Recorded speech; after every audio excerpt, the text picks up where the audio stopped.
Welcome to Game or Not to Game, the documentary that exposes the truth behind online gaming. With the PSP selling 64 million, the PlayStation 3 47 million,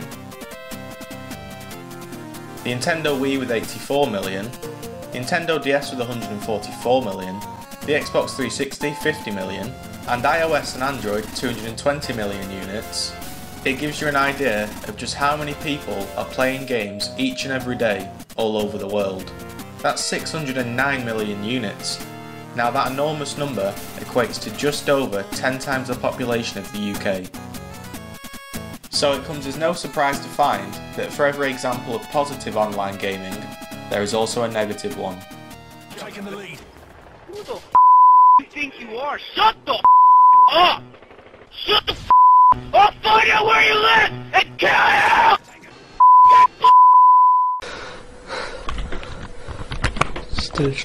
Okay, I've been Call of Duty for 17 hours straight. So I punched the wall like twice, both hands.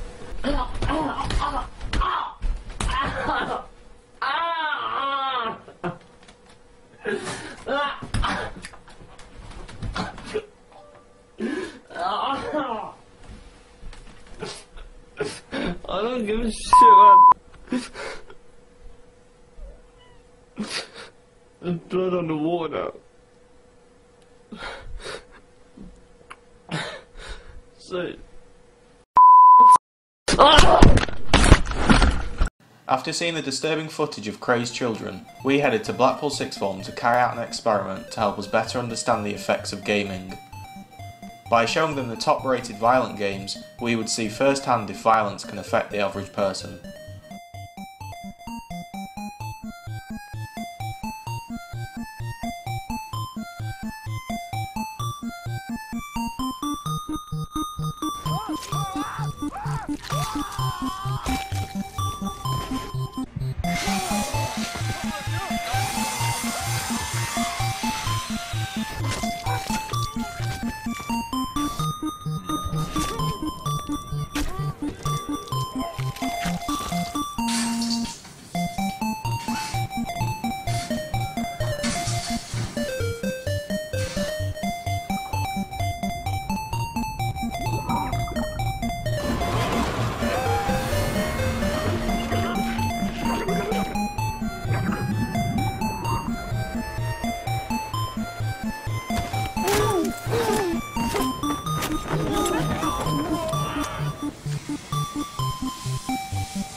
What was the most violent part of the video you've just seen?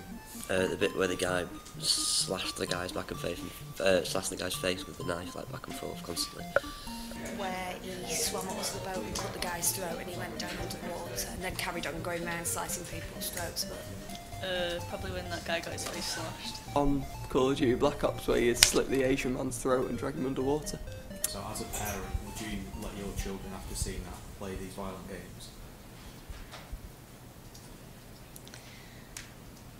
It's a tricky one. I think if she was old enough to understand and mature enough to understand that this is not reality, it's that fine line between is it realistic and can the effect of watching violence create violence. There's a lot of theories surrounding it, and I'm not sure whether watching violence can have a direct impact on somebody being violent, but I'd certainly censor what she was seeing. The bit where that monster climbed into that guy's head and sort of wore it, but films are just as bad. I think gaming has grown in several major ways. I mean, just in the last 20 to 30 years, the progress has been ridiculously huge. Obviously, the first and the most noticeable one, and I think is the one that people get drawn in by the most, is graphics. We were just in basic building blocks, literally building blocks of pixels on a screen, of big blocky characters that sort of vaguely resembling humans. And then almost overnight, we got into facial scanning, we got into realistic modeling, we got into photorealism. So I think the biggest thing, and the thing that is always going to be the thing that people notice the most about a new game, is how does it look? What are the graphics like? Even online and in magazines, the very first thing that we do to judge a game is we look at its screenshots. What does the game look like? So the impact that, wow, that game looks really good is immeasurable. I mean, that's always going to be the number one thing, and that that yardstick alone has evolved faster than anything else I can think of. So graphics has been a major innovation in that regard. I think one of the other really big factors of how games have evolved has been rich storytelling. The earliest games, the games that I still enjoy, I got nothing against Pac-Man, but there's not much of a story. There's not much of a story with something like Tempest or Space Invaders. It's really about the mechanics of the gameplay. Do you like pressing this button? Do you like the challenge of testing your skill to shoot down this alien at the right time as it flies by? Can you do that? I still enjoy those Twitch contests, but as games got sort of more evolved, and as, again, we went away from an arcade model where you were playing a quarter at a time for an experience that was designed to get as many quarters out of you as possible. When you had the luxury of time and playing the games in your own home, suddenly it's like, well, we can tell larger stories. And the rise of the role-playing game is a really clear example, but then suddenly everything became more about storytelling. I think I would have to say the internet itself, just the fact that it's allowing gamers from every part of the world to interact with one another effortlessly. That has definitely changed the face of gaming as a whole, at least in my opinion.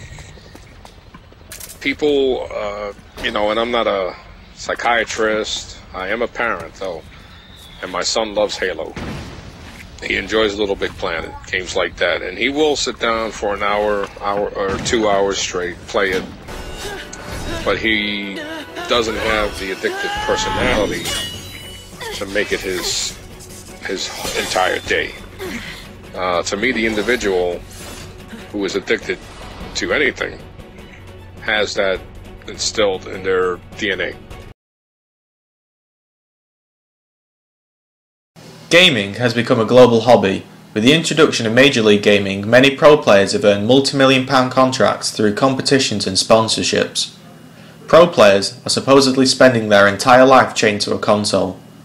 To find out if there was any truth behind these statements, we spoke to MLG Pro Arctic to find out his side of the argument.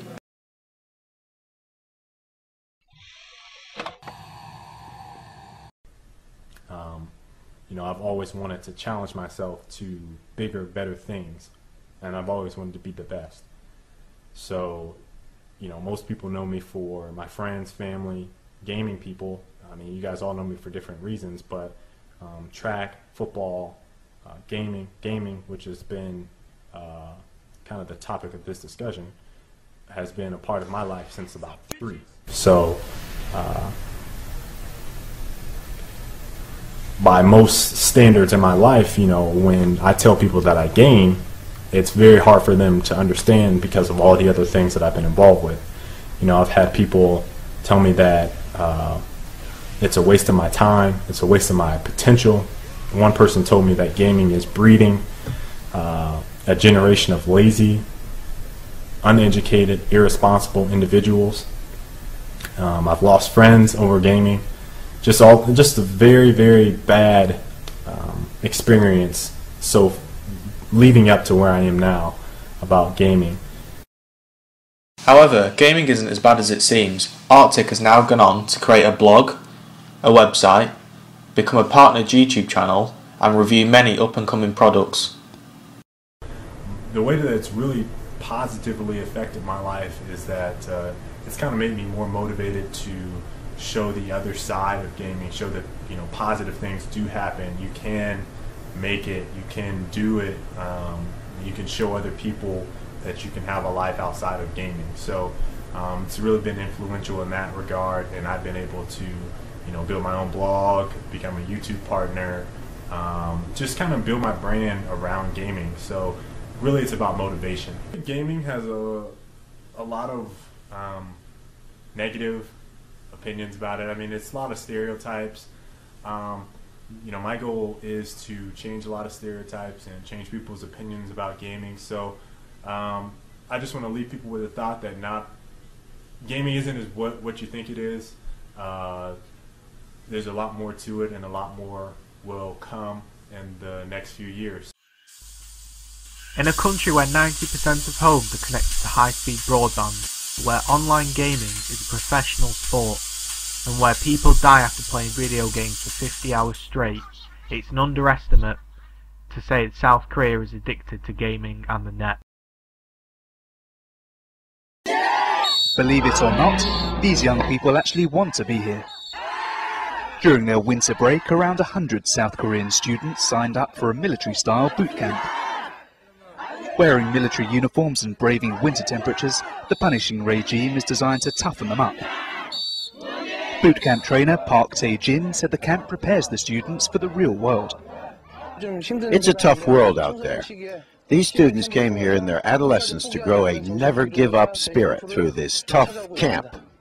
Instead of staying indoors and playing video games like most children, 8-year-old Lee Gwan-hee got more than he bargained for. I expected this to be fun, but it's very tough.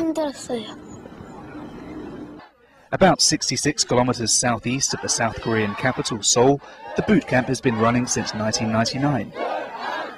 The camp includes activities such as rappelling, a river crossing simulation, basic exercises and various team events. Training for the students lasts for up to 10 hours each day throughout the 5-day training program. And judging by the look on their faces, not many will be coming back next year. Games are often an easy source of media to blame for addiction and violence. Here we see just how the media treats a gaming incident. I mean, kids have access to these things, and unless you're hovering over them every second, they're going to find ways to see this stuff on the internet. How damaging is it really? Well, the thing is, you know, it's the whole concept of like 13-year-olds have never seen Playboy because they're not supposed to. It's that idea that, I mean, let's talk about who the video game is for. It might be for adults, but if you look at the statistics, who is playing video games but adolescent males, not their dads? So that's the first thing. The damage is this. We know that all the research shows that violence has a desensitizing effect. Well, sexuality does too, because this is when the developing mind is happening. This is when they're first deciding who they're going to be, who their identity is. This is when social development is happening. Go ahead, Completely Jeff. Incorrect.